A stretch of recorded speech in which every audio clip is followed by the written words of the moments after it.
For the first time in 25 years, Real Madrid are using a back three, and under Xabi Alonso, it might just change everything. It may seem like a pretty small tactical tweak, but this simple change could completely redefine Real Madrid's identity, and it might be the perfect system to exploit the full potential of this squad. Let's take a look. Welcome back to Football Meta. Xabi Alonso's time at Bayer Leverkusen was nothing short of spectacular, and he achieved great results thanks mostly to his clear principles. In fact, at the core of Xabi Alonso's style, we can find three overarching ideas. A clear positional structure when the team is starting their attacks. The freedom for these players to move away from these areas and be more creative. And a relentless defensive game aimed at giving the opponent no time on the ball. And it's safe to say we're already getting a good glimpse at what this is going to look like at Real Madrid, and some of the challenges that he might be facing along the way. So let's start with principle number one, the positional structure and how all attacks flourish from the same overarching idea. Alonso stated in an interview that he wants Real Madrid to be fluid and not be reliant on only one system. However, the 3-4-3 formation has been used in their previous two games and does seem to be the main base from which he's building his tactics.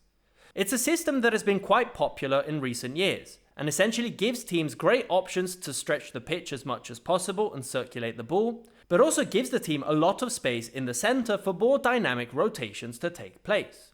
Something that is already proving to be extremely beneficial for Real Madrid, given the types of profiles they have in midfield.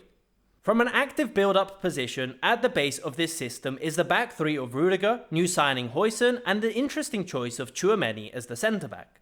And these three profiles give Alonso a lot of options to progress the ball.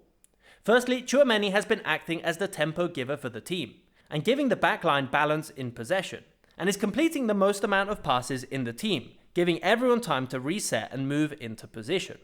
One big advantage of the 3-4-3 is the use of wide centre-backs, and how they can often find space to push forward on the flanks. Huijsen has so far looked fantastic on the left, and his line-breaking passes are proving to be one of the most useful progression tactics. One avenue we've already seen a lot is these direct balls over the defence for Vini Jr or the wingback Fran Garcia to run onto.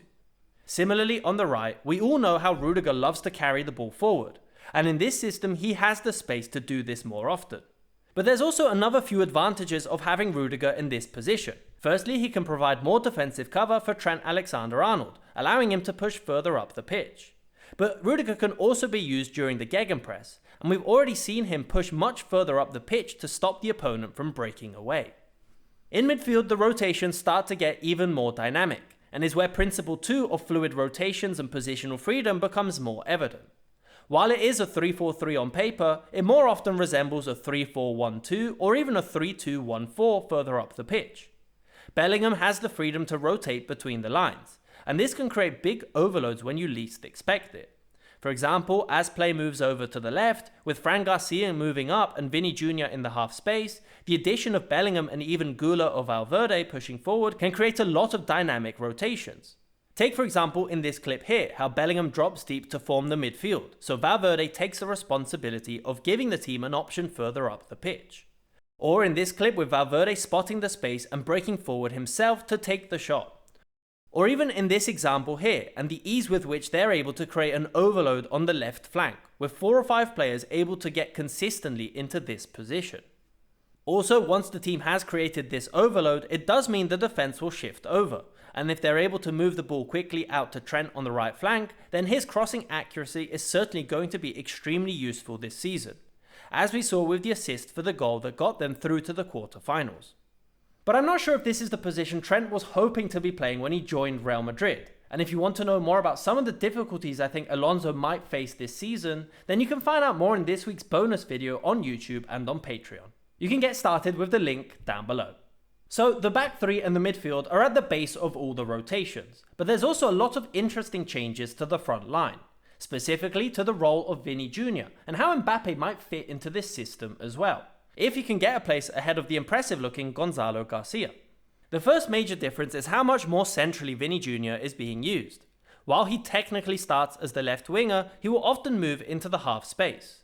Imagine him being at the tip of this diamond that can be created on the left flank. This allows him to either cut in behind and instantly be closer to goal, or link up play and dribble inside more frequently, something we saw a lot against Juventus. But again, as with most of the players in this team, he's not fixed to this position, and if there's no space to turn once he receives the ball, then he will often rotate out wide, changing position with the wingback Fran Garcia. Because of Vini's positioning and the danger he can bring to this team, it does often mean Real Madrid are quite lopsided to the left flank. In the final third, they're finding a lot of success with different options, either tight combinations in this position, a surprising amount of long-range efforts, or a switch in play to exploit the vacant space on the right flank. Finally, in terms of attacking tactics and rotations, the Club World Cup showed us the great young talent that is Gonzalo Garcia, picking up some important goals and always being ready in the box. But chances are that Mbappe will be the main focal point in attack for Xabi Alonso, and in their last 16 win against Juventus, we got a glimpse of how he might be used alongside Vini Jr. Both players naturally want to float around the left inside channel, and this was instantly visible as soon as Mbappe made his way onto the pitch, often drifting out wide or vacating the centre of the pitch entirely, in stark contrast to how we saw Real Madrid play with Garcia up top. But it does look as if his more central position will force Vini out wide more often, as we saw him hugging the touchline more frequently with Mbappe on the pitch. But this focus on the left flank could potentially be beneficial, as it allows more of the midfielders to rotate forward and join the attack. Something, for example, we can see in this quick counterattack, with Mbappe overlapping on the left and Valverde and Güler making their way through the middle to give the team options in the centre. Or alternatively, another solution could be Trent Alexander-Arnold pushing even further up the pitch, while Fran Garcia is used in a slightly more defensive position as there's less space for him to push forward.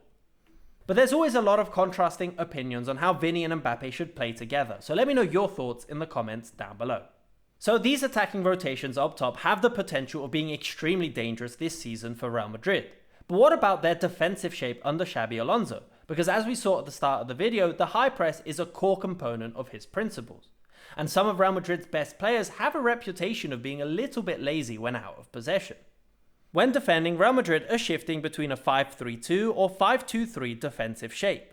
When pressing high up the pitch, they're not going with an aggressive man-oriented system, but are more often trying to force play out wide where they can then trap the opponent. And generally speaking, from a position like this, they have defended pretty well, often forcing long balls or regaining possession on the flank. Even when dropping into a deeper position, if able to protect the centre, then this shape has worked extremely well. But there have been some tricky moments when both Juventus and Salzburg were able to break through the centre of the pitch. Specifically, Güler and Valverde have on occasion been caught out in this position.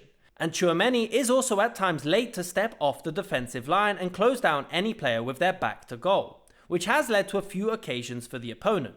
For example, in this clip we can see how Güler is actively asking Tchouaméni to step forward, but is a bit slow to do so, meaning Juventus were nearly able to break through. Or again in this clip here as he doesn't win the first duel, and steps off the striker and allows them to turn rather than stepping forward to ensure there's no easy way for Juventus to expose their back line. Nonetheless, by keeping this compact defensive shape when out of possession, counterattacks are proving to be an extremely lethal weapon for Real Madrid. So even if the front two are not extremely active defensively, their ability to quickly turn defense into attack could be a lifesaver for them this season. These positions when Real Madrid are in possession make a lot of sense and have already proven to be extremely dangerous with these rotations in midfield. However, my personal main concern comes down to the defensive positioning of these three players in the centre, specifically Güler, Valverde and Tchouaméni. Because like we mentioned, they may be excellent in possession, but I do feel like they may leave the backline a little bit exposed in tricky situations. But again, let me know your thoughts in the comments down below. And if you want to know more about these weaknesses, then we talk about it in this week's bonus video on YouTube and Patreon. The past couple weeks, I've been in London working with DAZN in occasion for the Club World Cup. I was a guest on the daily highlight show called The Press, hosted by the brilliant James Alcott. It was genuinely an incredible experience, and I never thought I'd be talking about tactics on live TV, even though it was at 4:30 in the morning. So I just want to say thank you to all of you for making an experience like this possible, and if you haven't already, please subscribe to James Alcott's channel here on YouTube, as he also does some brilliant tactical breakdowns. Thanks again, and I really hope you enjoyed this video.